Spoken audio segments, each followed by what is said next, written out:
So don't you do that victim stuff up here like you'd always been the victim. No, you hurt somebody by not making the person in your life that was supposed to be the priority. Don't you do that. Don't you act like you just always getting hurt. But the reason why some of us do that is because we weren't a priority.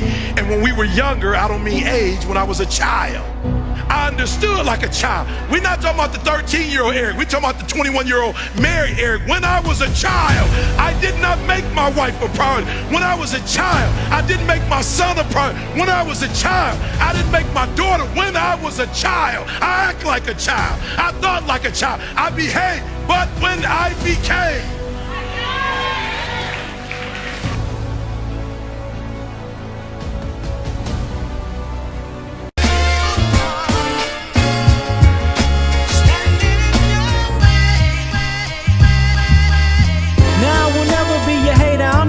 fan, I hope it falls into place just how you planned it. Life could put you in a pickle, just make sure it's kosher. Lean on me like Bill Withers until you smell the roses. What's happening, fam? L.A.R. movement still moving. Subscriber died trying. You see the thumbnail, you saw the clip, and this is a conversation we're gonna have to have, right? Because with all of these people talking about their traumatic experiences and their traumas, Eric Thomas is right, man. Like, you hurt people too. Now, I don't know if this is going to be contradictory to what I'm trying to say, but so I had a situation, recently, and part of that, with my father, and my father is supposed to be sick. He's feeling like he's dying. But my grandfather, his father died some years ago. And, had to be a settlement, let's just say that. And my father called me because I was like, listen, because I was telling my lady, I was like, listen, I hope you don't mess this up again.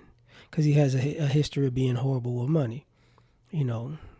Predominantly drugs, chicks, and just trying to floss to get attention, right?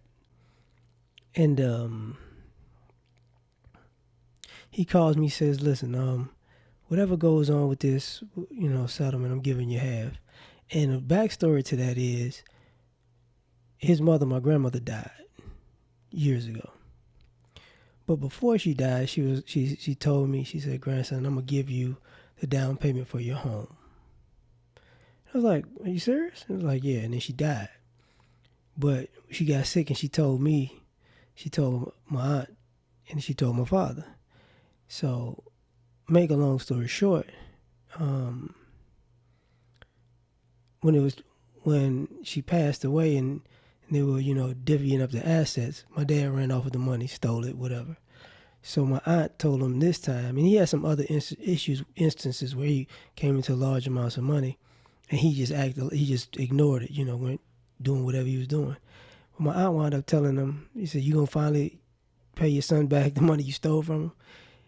And I guess, in some ways, guilt was on his mind.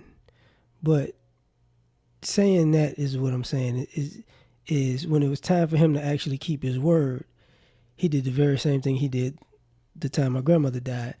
He started an argument and hung up the phone. So I was like, look, dog, we done. I ain't got time for this. But along that way, we were having conversations and it was like, nobody ever did this for me and nobody ever did that and, nobody did this. And I'm sitting and I'm listening and I'm like, how can you be oblivious not to the things that people have done for you and the things that you've done to other people? And that's why this thing with Eric Thomas kind of resonated with me, is because some people are oblivious, or I'm not going to say they play oblivious. So, my grandmother died, left him with hundreds of thousands of dollars. and then another maybe 80 to 100 after that in selling the house, and selling her house, you know. And then coming into roughly maybe somewhere between 100 and 150, $200,000, just happenstance. And then this, right? And this is all happened in like a 15-year period. And to be dead broke for the same reason multiple times, it makes no sense, right? And after actually he took the down payment money, years later I had to take him into my house because he was that sick. So for me, you know, I know who I'm dealing with. So I knew it was a possibility that he wouldn't keep his word. That's not the issue. But this constant victimhood thing is what I'm talking about, is because he played the victim and saw himself a victim so much, and constantly ignored all of the things people did for him and all the things that he's done to people. It's easy for him, you know, to flip on a person just like that. And I'm using that as a situation for people who act like they're always the victim are very much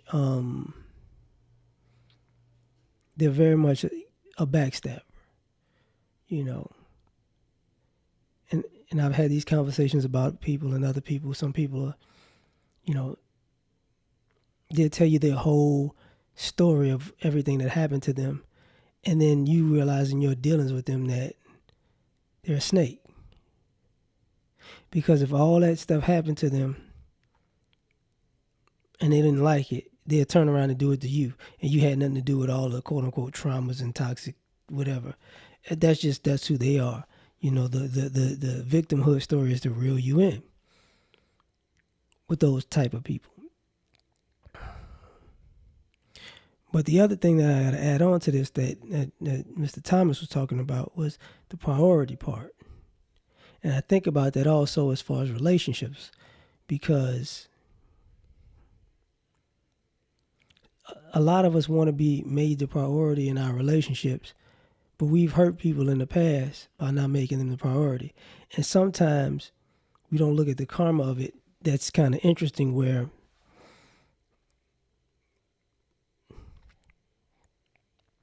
the person that made you a priority, you didn't make a priority, and you went to somebody else, and now you're making them a priority, and now they're not making you a priority. And karma is real, right? And then you get upset, and it's wrong for them to do to you what you did to the last person, because now you're feeling them like the last person was feeling you. And you don't take and you play the victim because, you know, I wouldn't treat nobody like this. You just treated the last person like that, though. I wouldn't do this to nobody. I wouldn't do what you did to me to nobody, but you just did it to the last person or 2 or 3 people ago. You know, sometimes, and I think about it in a sense, I was listening to the Tyrese song about the transactional love. You know, he's singing about his divorce and how he feel played, which he was played. But I also remember Tyrese telling the story how he messed up a relationship and he tried to do everything in his power to get this woman back, and it didn't work. And ironically, you know, his ex-wife now is probably everything to him that he was to the person that he was trying to get back. Just like I think his ex-wife is going to try to get back with him at some point too, because it's just she gonna trifling people, you know, want to break too. But that's just my opinion. But in essence, what I'm saying is, when you out here trying to play the victim, you're probably the number one suspect. But tell me what y'all think, man. Like, share, subscribe, or die trying. Catch y'all on the next one. Peace.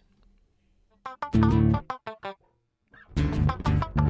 ever been at the top of the universe? I'm gonna take you.